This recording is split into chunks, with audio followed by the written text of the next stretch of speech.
ఇబ్బంది అవుతుంది కాబట్టి ఖాళీగా ఉన్న స్థలం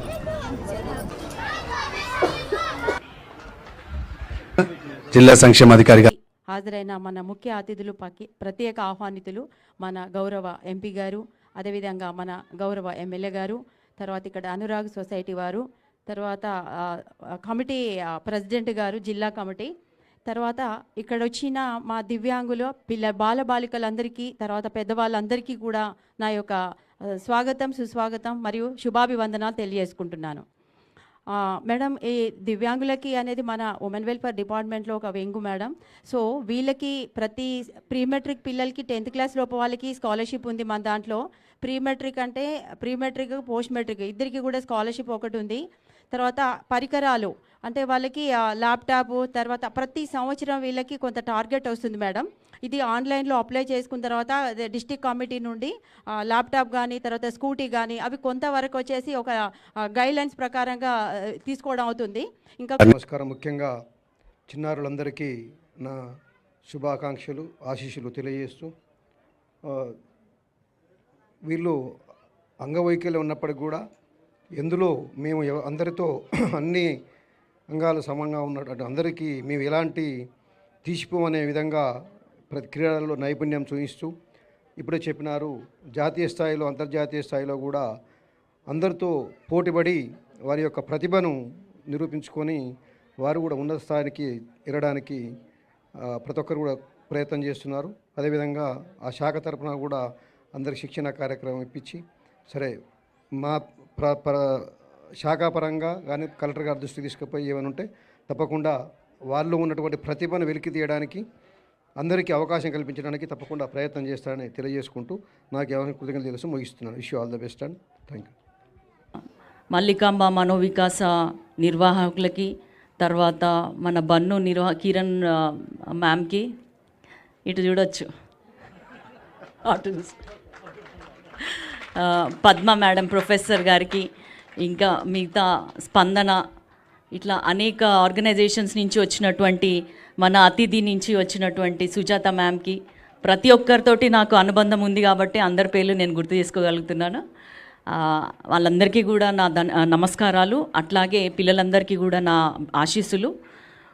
నేను కడియం ఫౌండేషన్ ద్వారా మనము కరోనా రాకముందు 2020లో దివ్యాంగ్ ఉత్సవ్ అని చాలా పెద్ద ఎత్తున చేసి దాదాపు 500 మంది విద్యార్థులతోటి కార్యక్రమం చేపట్టడం జరిగింది.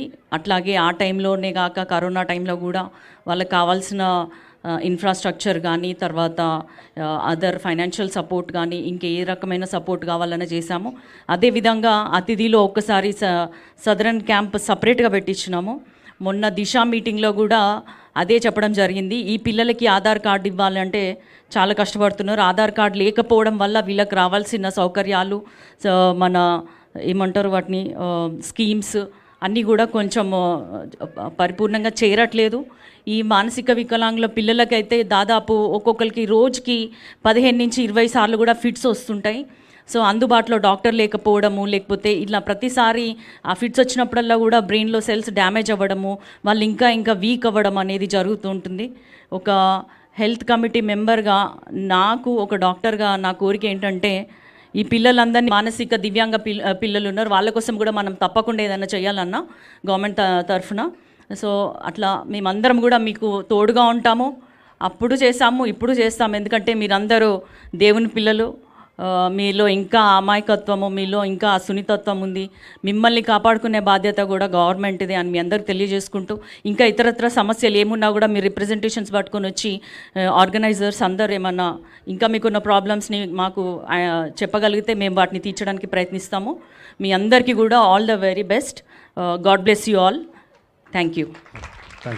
ధన్యవాదాలు. దివ్యాంగుల క్రీడోత్సవాలు ప్రారంభోత్సవం సందర్భంగా వచ్చినటువంటి పెద్దలు, పార్లమెంట్ సభ్యులు కావ్య గారు, అనితారెడ్డి గారు, జాయింట్ కలెక్టర్ గారు, అదేవిధంగా జయంతి గారు, మహేందర్ గారు, ప్రశాంత్ గారు, శ్రీమన్నారాయణ గారు, రాజు, శ్రీని గారు, ఈవి శ్రీని గారు కూడా మనం అడిగే అవకాశాలు ఉంటాయి కాబట్టి తప్పకుండా దీన్ని చేద్దామని చెప్తూ, మరోసారి అంతర్జాతీయ క్రీడా దినోత్సవ శుభాకాంక్షలు తెలియపరుస్తూ తప్పకుండా ఎప్పుడు ఏ అవసరం ఉన్నా అదే కాకుండా గవర్నమెంట్ నుంచే రావాలనేది కాకుండా మీరు ఏర్పాటు చేసినప్పుడు ఇట్లా క్రీడలు ప్రతి సంవత్సరం మనం చేసుకుంటూనే ఉంటాం కాబట్టి ఆ క్రీడలకు 1 వీక్ బిఫోర్ కలిస్తే కూడా దీని మీద ఒక ప్లాన్ చేసుకొని మనం ముందుకు పోయే అవకాశం ఉంటే బాగుంటుంది. ఇంకా గ్రాండ్గా సెలబ్రేట్ చేసుకుంటే వాళ్ళకు నమ్మకం అనేది కలిగి అన్నీ ఉన్న వాళ్ళకంటే ఎక్కువ మీరే ఎక్కువ చేయగలుగుతారనే నమ్మకం నాకు ఉన్నది.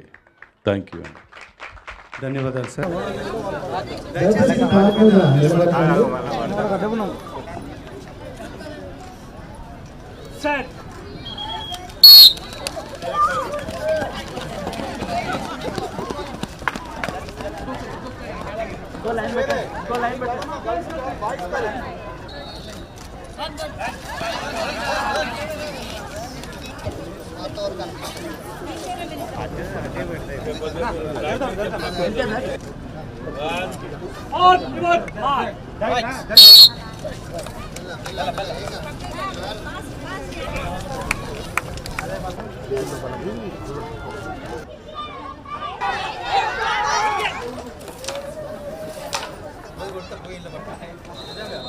అంతర్జాతీయ దివ్యాంగుల దినోత్సవ వేడుకల ప్రారంభమైంది.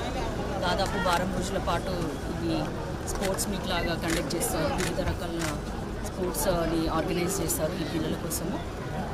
డిసెంబర్ 3కి ఎండ్ అవుతుంది. అది కూడా ఒక గ్రాండ్ సెలబ్రేషన్తో పాటు ఎండ్ అవుతుంది.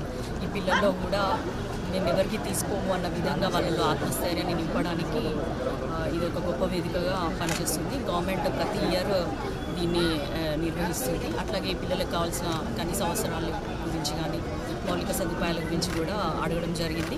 ఏమైనా లోటుపాట్లు ఉంటే వాటిని తీర్చడానికి మన ఎమ్మెల్యే గారు ప్లస్ నేను తప్పకుండా ప్రయత్నిస్తామని వాళ్ళకి తెలియజేయడం జరిగింది. దివ్యాంగుల వసతుల గురించి వాళ్ళకి మౌలిక వసతులు కల్పించాలి ప్రభుత్వ ద్వారా మీరు చర్చించాలి.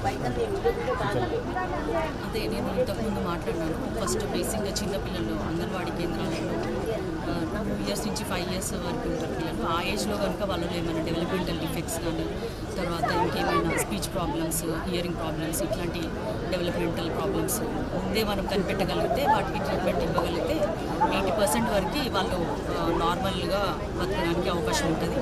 లేటెస్ట్ స్టేజెస్లో అయితే వాళ్ళు మన చేతికి అందలేరు, కష్టం. సో దాని గురించి అయితే ప్రత్యేకంగా మాట్లాడాలని నేను నిర్ణయించుకున్నాను.